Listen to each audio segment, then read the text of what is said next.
do some reforms that are going to improve health care for all. All right, so let's listen in. This is Asheville, New York, where Congressman Tom Reed was holding a town hall. So busy, they had to actually take it outside. Great example. Our refundable tax credits to allow you to use your money, then health savings accounts to allow you to use your money to buy the plans that work for you. We look at situations like Medicaid expansion, make sure Medicaid is there. So those are concrete examples of what we're trying to do. And that is where, because those credits will be advanceable. That's the concept that Steve talked about being advanceable and refundable. So that you will have access to that money immediately to buy the insurance that we are going to do. Then what we need to do, the question I asked for input, because I want to listen to this input. How do we get health care costs down? We had the pharmaceutical competition. All right, so we're listening there to Congressman Tom Reed take questions about Obamacare and what the plan is from the Trump administration and Republicans on the Hill about repeal and replace. He was there talking about a tax credit that would go back to folks, but some people in the crowd are yelling that that's only going to help the rich.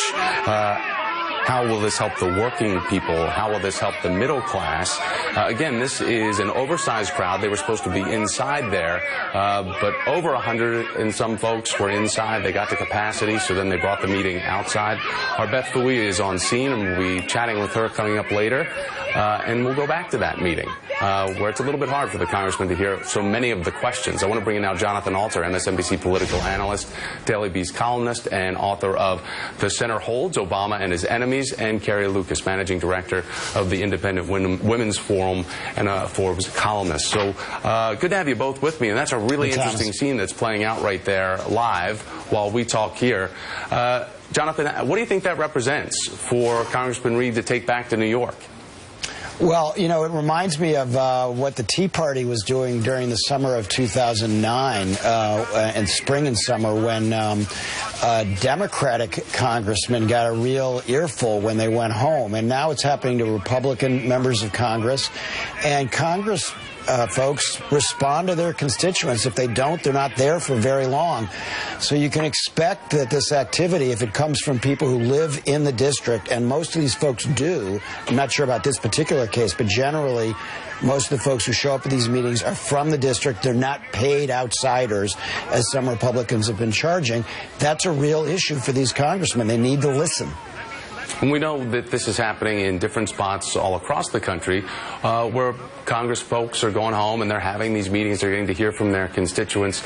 Carrie, meanwhile, we know that Donald Trump is going to be holding his own rally later in Orlando today. The crowd is probably going to be a little bit different. Probably more folks are going to be showing up. But when it comes to the media and Donald Trump saying that the media is an enemy, you know, an enemy of the American people, do you think the president is taking this rhetoric a bit too far? Just because he doesn't like certain stories, some stories that happen to be harsh because they have facts and they hurt. Why would he attack the media and say that we are now an enemy to the American people? Well, I think a lot of the American people have been saying essentially that and have felt as though they have not been getting a straight story from the media. Look, in every other industry, the customer is always right. And I know a lot of members of the media are very loath to hear it right now, but they've lost a lot of trust. And it's not just paranoia. You look at something, I was looking at the Center for Public Integrity, shows where the campaign contributions of journalists and media members went. And no surprise, 96% of donations went to Hillary Clinton. You had during the campaign places like the New York Times saying they're throwing out the rule book. They're not going to be, you know, they weren't going to even pretend to be objective. So this is, you know, it's not just Donald Trump being overzealous and saying that the media is biased in this instance. Everybody knows that the media has been biased for a long time. And yes, the media has to do their job, but they also have to try to earn back the trust of the American people and show a little bit more objectivity than they have been. Carrie. So the thing about that is, Carrie, and you know, Donald Trump is a huge media customer. He is watching the media all the time and reflects what he likes and what he doesn't like. And he will talk about things and networks specifically that he likes because they do not press him on very specific issues of concern to the American people. When you press him on specific concerns, you are then delegitimized. And is that a problem with his own credibility? I mean, he said, I can take a bad story as long as it's true. Well, but I feel like this is, the media seems to be shocked that this is happening, but President Obama did the exact same thing in always singling out Fox News as if they were somehow illegitimate because they had conservatives as well as liberals on there. Kerry, with all due respect, President Obama did not do the exact same thing. Now, you and I have both read in the literature of totalitarianism about communists and fascists, and the formulation's always the same. So-and-so is a, quote, enemy of the people, and then that person, is marched to jail or whatever. Now, I'm not suggesting that Donald Trump is going to march everybody to the countryside like the Khmer Rouge, but that's a very, very dangerous formulation. But what was also dangerous, Jonathan? Let me just finish, Kerry. Let me just finish. The reason our media, our press, is protected by the Constitution, and it's the only institution that is so protected, is because everybody from the founders through modern presidents have understood that our role is to question power. But you know what? But that wasn't what they were doing with President Obama. That's the thing that is frustrating is the sense of but there wasn't, Jonathan. So you're saying two wrongs make a right? You're saying okay, they didn't do their job under Obama, so they now should not question Trump? Is that what you're suggesting, Kerry? No, they absolutely need to be questioning Donald Trump, but they need to do it in a way that seems a little bit balanced. And there are some conservatives and people out there, not even conservatives, normal Americans who look back and remember things like the IRS scandal. The press was tremendously uncurious when they learned that the IRS was being used to target enemies of the president. This was, conservative groups that were being denied their equal rights. And the press seemed to shake that off and just accept the line from the administration. That was a tremendous loss of trust with the American people. So, the press, it's nice to now say, the press's job is to speak truth to power. Well, where were you for the last 8 years? A lot of people are asking that and are now saying that the press is going overboard and jumping on everything that happens in the Trump administration, who they very quickly had said was their enemy. So there is a sense that this is there needs to be a lot more balance. Right. Kerry, do you think specifically for the IRS is more important?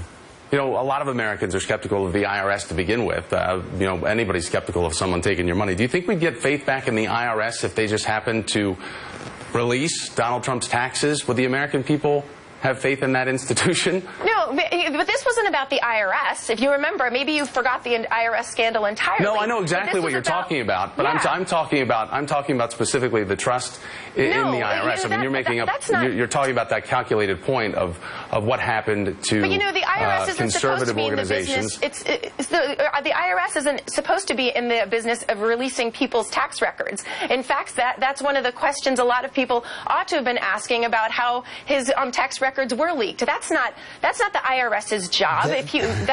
Exposing. Well, there was only one person. There was only one other signature on that tax document. His second ex-wife, Marla Maples. Fine. So maybe Marla Maples. Can I deliver that to somebody more context? But maybe the IRS bureaucrats were taking it into their own hands to release things. But there just wasn't any curiosity when it came to that. It seems to be very one-sided. And this is, again, I know it's frustrating for members of the media, but this isn't just a few conservatives who feel that the media has been biased. This is the majority of the American people, so you should take it seriously. It's actually not frustrating for the media. The media is not being intimidated.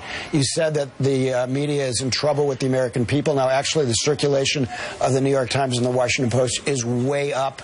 The viewership of MSNBC and other networks is way up.